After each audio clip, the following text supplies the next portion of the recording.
Alexis de Tocqueville, de la démocratie en Amérique. Livre 1er, partie 2, chapitre 6. Quels sont les avantages réels que la société américaine retire du gouvernement de la démocratie?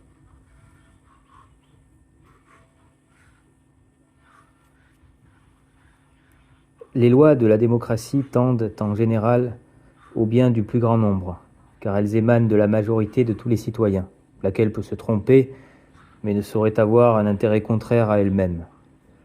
Celles de l'aristocratie tendent, au contraire, à monopoliser dans les mains du petit nombre la richesse et le pouvoir, parce que l'aristocratie forme toujours, de sa nature, une minorité.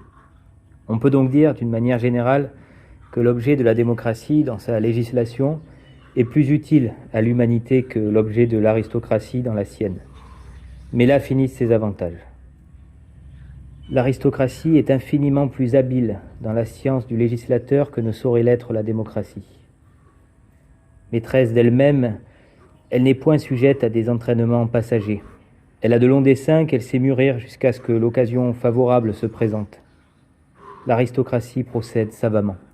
Elle connaît l'art de faire converger en même temps, vers un même point, la force collective de toutes ses lois.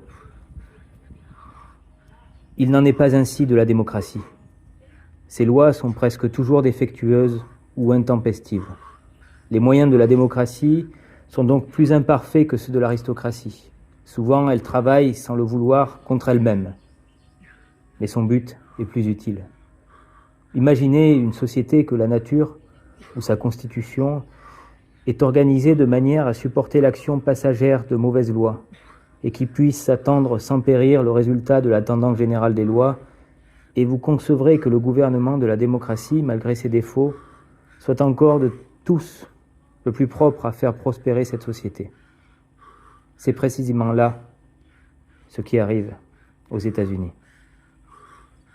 Je répète ici ce que j'ai exprimé ailleurs déjà. Le grand privilège des Américains est de pouvoir faire des fautes réparables.